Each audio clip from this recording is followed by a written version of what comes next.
Thanks to the team. Great job, but I'm sure you can tell the competitive spirit of each of them. I'm very proud of what their areas of business have done, and certainly we've had great results. And before I talk about what you can expect for the balance of the year, let me just try and put my perspective on where we are and what's been accomplished.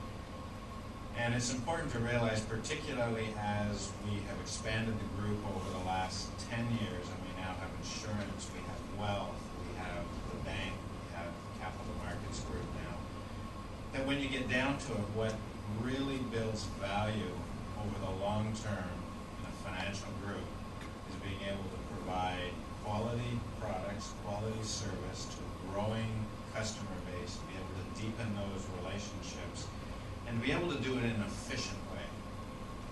There's a lot of ways in short term that you can make money. You look at over the last 10 or more years, financial institutions making a high percentage of their income from government securities, and that will always be a part of the business. But we firmly believe strategically you build long-term value over decades of building your market share, providing a broad range of quality products and services, doing it in a way you satisfy your customers, and doing it efficiently. So if you look at our results, it's very reflective both of that strategy and what's happening in the marketplace. So after many quarters, at least 4 or 5, you're seeing where the earnings beneath the group earnings, the earnings of the bank had been coming down. And that was because of the fact that in addition to margin pressure, with the economy weak, you were having increased loan losses. That's where your loan assets that earn you a better return in good markets than government securities, but as the economy gets weak, you have losses on, and we're starting to see that trend turn. So in the bank, we have results in Q2 that is better than Q1 and is better than Q2 last year in the bank. And the building society reflects that as well, because it is providing lending services to people. In the insurance company and in the wealth company, the broker-dealer Scotia Investments, they don't have those loan portfolios, so they are more directly impacted by rates going up and down in margins. So when rates were really moving up pre-JDX, you saw more of the earnings skewing to those companies because of what's in their balance sheet. And with those margins reducing and without having the benefit of then loan growth, the core fundamental business of those two subsidiaries become important.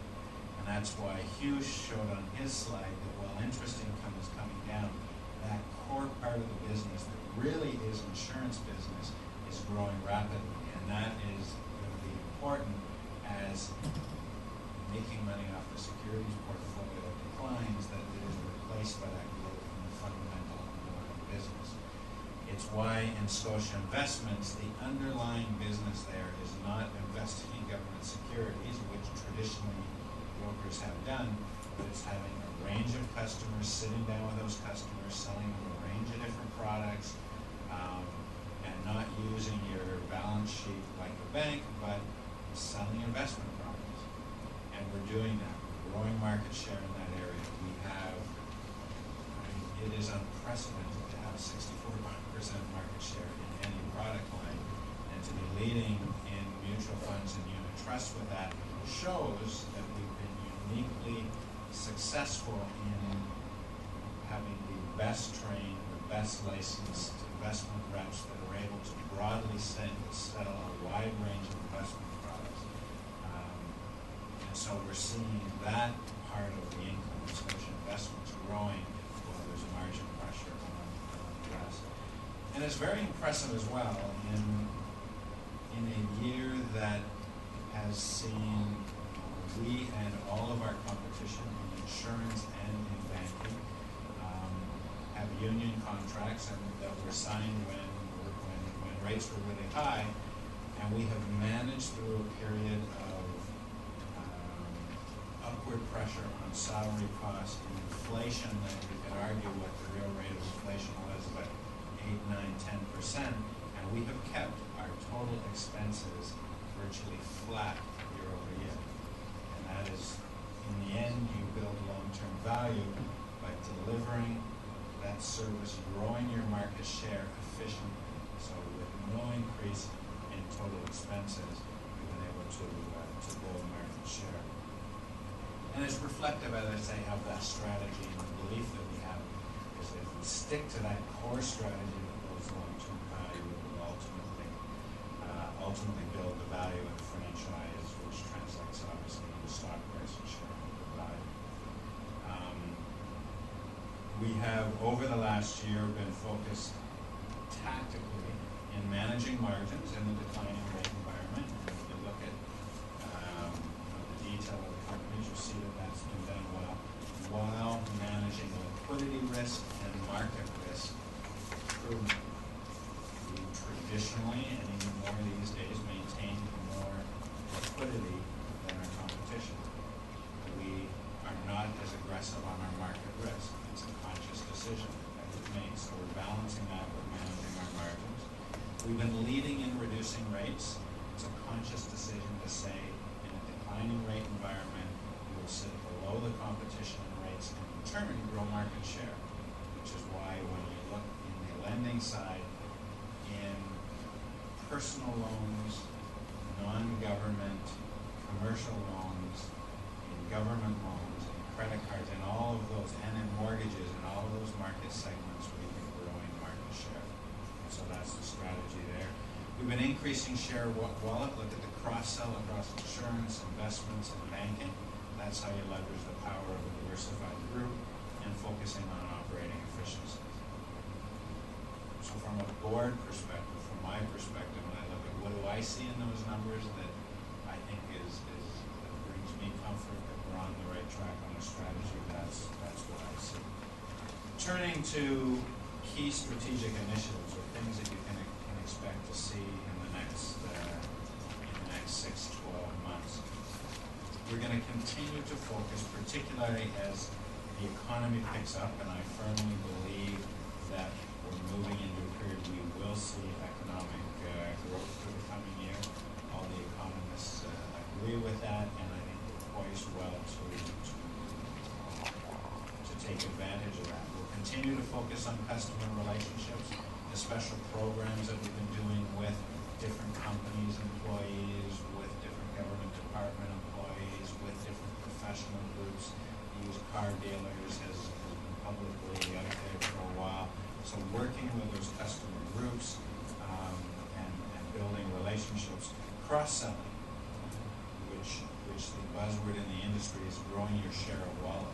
If I have a customer and I can grow my share of wallet, if I can sell investment, insurance, and banking products, in addition to my being able to generate more earnings out of one customer relationship, which is an efficiency gain, it also makes that relationship stickier and makes it harder for the competition to take it.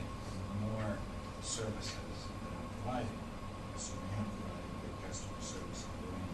So the cross-sell across the group will continue to be a focus. Expanding our distribution channels, and that's why in Scotia Insurance we have, we're piloting some broker arrangements. We have agent arrangements that are assisting us in our auto loan business that are out working with dealers and ensuring that we're channeling business in.